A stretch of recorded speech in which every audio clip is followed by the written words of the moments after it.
نحمده ونصلي ونسلم على رسوله الكريم اما بعد فاعوذ بالله السميع العليم من الشيطان الرجيم بسم اللہ الرحمن الرحیم۔ آج ہم سورۃ آل عمران کی آیت نمبر 95، 96 اور 97 پڑھیں گے۔ تو جیسا کہ میں نے پہلے عرض کیا تھا کہ اللہ تعالیٰ نے یہود کے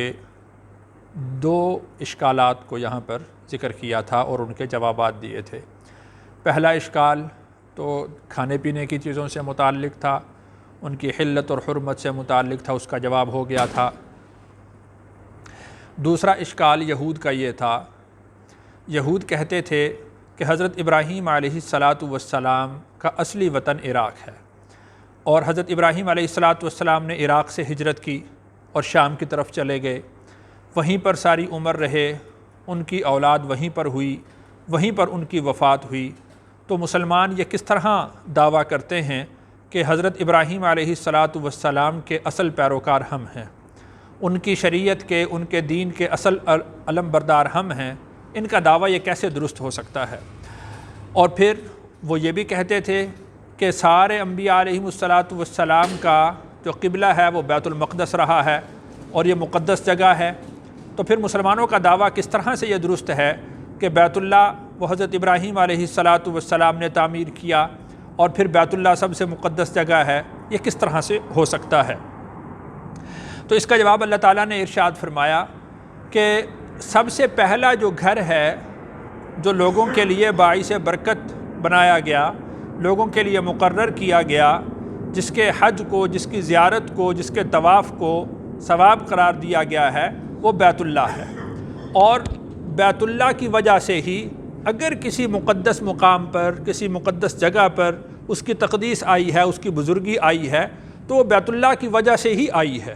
اور بیت اللہ وہ ایسا گھر ہے کہ جس کو حضرت نوح علیہ السلام کے طوفان کے بعد جب وہ مسمار ہو گیا تو پھر حضرت ابراہیم علیہ السلام نے دوبارہ اس کو تعمیر کیا، اور پھر شاید اللہ تعالیٰ نے اسی وجہ سے اس پتھر پر حضرت ابراہیم علیہ السلام کے قدم مبارک کے نشانات بھی مقرر کر دیے کہ جس پتھر پر کھڑے ہو کر حضرت ابراہیم علیہ السلام نے بیت اللہ کی تعمیر کی تھی۔ یعنی ممکن ہے کہ یہ جو یہود کا اعتراض ہے، اس اعتراض کا جواب ہی یہ ہو کہ یہاں پر یہ دیکھو یہ مقام ابراہیم ہے کہ جہاں پر کھڑے ہو کر حضرت ابراہیم علیہ السلام نے بیت اللہ کی تعمیر کی تھی۔ تو اللہ تعالیٰ نے اس کا جواب یہ ارشاد فرمایا کہ پہلا وہ گھر جو لوگوں کے لیے باعث برکت بنایا گیا، جس کو منارہ نور بنایا گیا، جس کو منارہ ہدایت بنایا گیا ہے، وہ بیت اللہ ہے۔ اور بیت اللہ کی وجہ سے ہی کسی مقام پر، کسی جگہ پر جو برکت ہے وہ اسی کی وجہ سے اللہ نے مقرر کی ہے۔ ترجمہ دیکھیے، اِنَّ بے شک، اول بیت پہلا گھر، اول سے مراد اول، بیتن کا مراد گھر، وضع مقرر کیا گیا، للناسی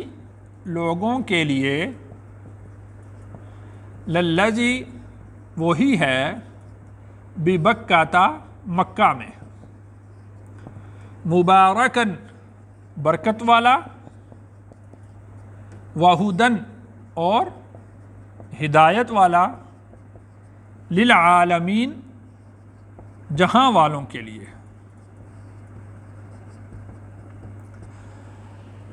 فیہ اس میں،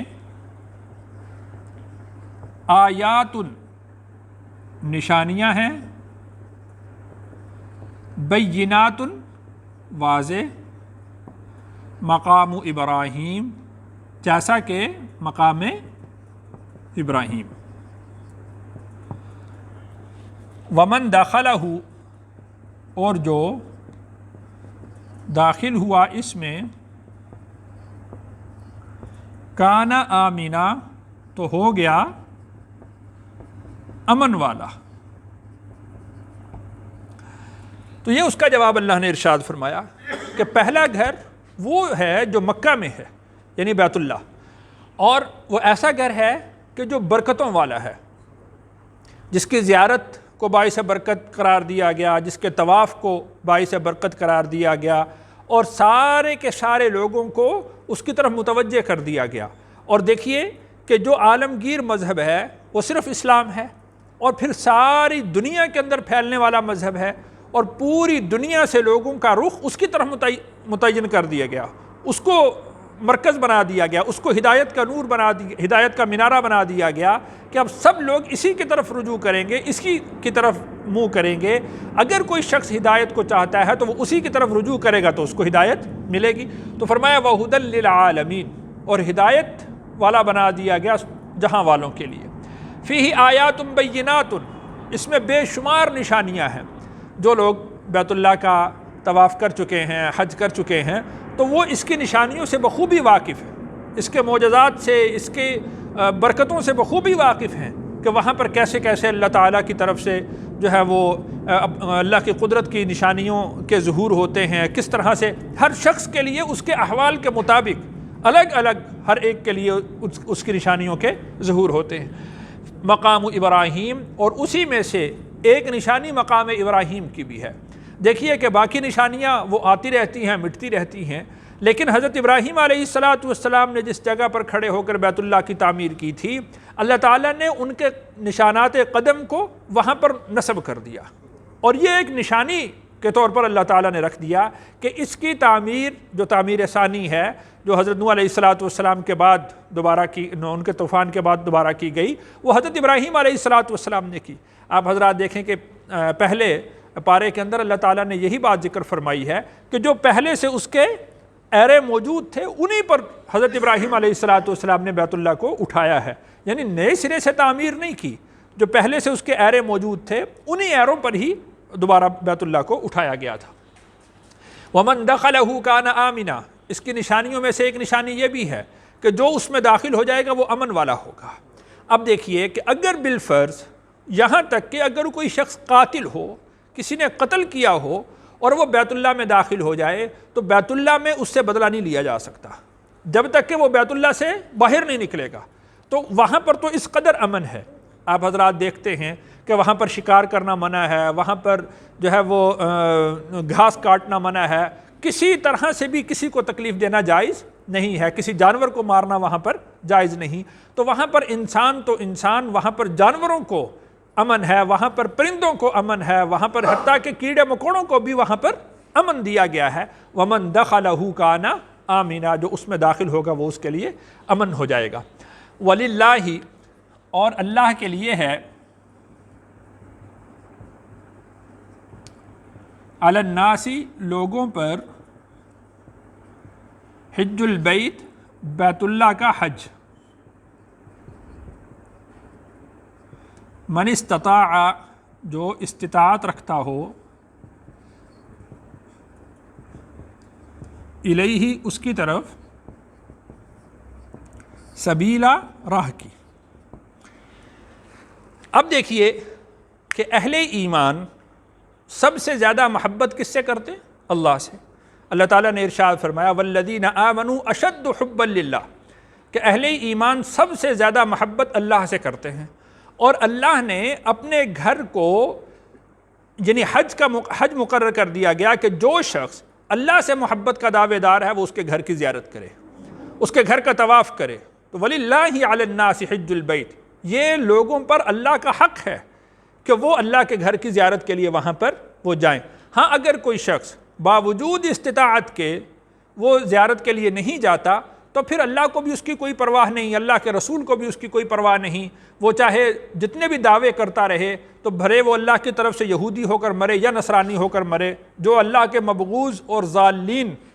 جو گمراہ لوگ ہیں ان میں شمار ہو جائے، اللہ کو اور اللہ کے رسول کو اس کی کوئی پرواہ نہیں ہے، اس لیے کہ یہ جھوٹا عاشق ہے، یہ اللہ کی محبت میں جھوٹا دعویٰ کر رہا ہے۔ اگر یہ اپنے دعوے کے اندر سچا ہوتا تو اللہ تعالیٰ نے اس کو جب استطاعت دی ہے تو یہ پھر بیت اللہ کا حج ضرور کرتا۔ من استطاع الیہ سبیلا، جو اس کی طرف طاقت رکھتا ہو، طاقت سے مراد یہ ہے کہ اس کے لیے راستہ پر امن ہو، اس کے لیے آنا جانا اس میں سہولت اور آسانی ہو، اور پھر اسی طرح اپنے گھر والوں کا جن کو چھوڑ کر جا رہا ہے ان کے لیے جو زاد راہ ہے اس کے اپنا اور جو گھر والوں کا ہے وہ اس کے لیے میسر ہو۔ پھر حکومت کی طرف سے کسی طرح کی کوئی پابندی اس پر نہ ہو، صحت مند ہو، تندرست ہو۔ اگر کوئی شخص خود اپاہج ہے، خود حج نہیں کر سکتا، یا جس طرح خاتون ہیں وہ اکیلی حج کے لیے نہیں جا سکتی، تو پھر ان کے ساتھ جو ان کا محرم ہے یا اس کی خدمت کرنے والا وہ میسر ہو، اس کا بھی وہ کر سکتا ہو، تو یہ استطاعت کے اندر یہ بات داخل ہوگی۔ تو جو شخص استطاعت رکھتا ہو بیت اللہ تک پہنچنے کی، تو اس کے لیے اس پر واجب ہے کہ وہ ضرور حج کرے۔ اور اللہ تعالیٰ نے رسول اکرم صلی اللہ علیہ وسلم نے بیت اللہ کے حج کو اسلام کا رکن قرار دیا ہے، یعنی جس طرح اسلام کے 5 بنیادی ارکان ہیں، کلمہ توحید ہے اور نماز ہے، روزہ ہے، زکوٰۃ ہے، اور اسی طرح حج بھی ہے۔ ومن کفر، اور جو شخص منکر ہو، فإن اللہ، تو بے شک اللہ، غنی، بے پرواہ ہیں، عن العالمین، جہاں والوں سے۔ یعنی اللہ تعالیٰ نے حق کھول کھول کر بیان کر دیا ہے، اس کے باوجود بھی اگر کوئی شخص انکار کرتا ہے، حق کو قبول نہیں کرتا، تو پھر اللہ تعالیٰ تو بے پرواہ ہیں۔ دیکھیں، ہم اللہ کے محتاج ہیں، اللہ ہمارے محتاج نہیں ہیں۔ ہمیں ضرورت ہے کہ ہم اپنا تعلق اللہ سے قائم کریں، ہم اپنی عبادت کا اظہار، اپنے تذلل کا اظہار اللہ کے سامنے کریں، ہم اس کے گھر کی زیارت کرنے کے لیے جائیں، اس کے گھر کا حج کریں، یہ ہماری ضرورت ہے، اللہ کی کوئی ضرورت نہیں۔ اس لیے کہ اللہ تعالیٰ نے بہت ساری مخلوق پیدا کی ہے، اگر انسان اللہ کی عبادت نہ بھی کرے تو اللہ کو کوئی پرواہ نہیں ہے۔ اور اگرچہ جیسا کہ حدیث مبارکہ کے اندر آتا ہے کہ تمہارے سارے کے سارے پہلے اور بعد کے سارے لوگ مل کر اللہ کی عبادت ایسے کریں جیسا کہ کرنے کا حق ہے، تو اللہ کی کبریائی میں ایک ذرہ برابر اضافہ نہیں کر سکتے۔ اور اسی طرح تمہارے پہلے، تمہارے بعد کے تمام انسان اور جن، وہ سارے کے سارے اس قدر نافرمان ہو جائیں جس طرح کوئی ہو سکتا ہے، تو یہ سارے کے سارے مل کر اگر اللہ کے نافرمان ہو جائیں تو اللہ کی کبریائی میں، اللہ کی بڑائی کے اندر ایک ذرہ برابر فرق ڈالنے والے نہیں ہیں۔ تو ومن کفر فإن اللہ غنی عن العالمین، اگر کوئی انکار کرتا ہے تو اللہ تعالیٰ سارے جہاں سے بے پرواہ ہیں۔ اللہ تعالیٰ سے دعا ہے اللہ تعالیٰ مجھے اور آپ کو اپنی اطاعت کی توفیق نصیب فرمائے۔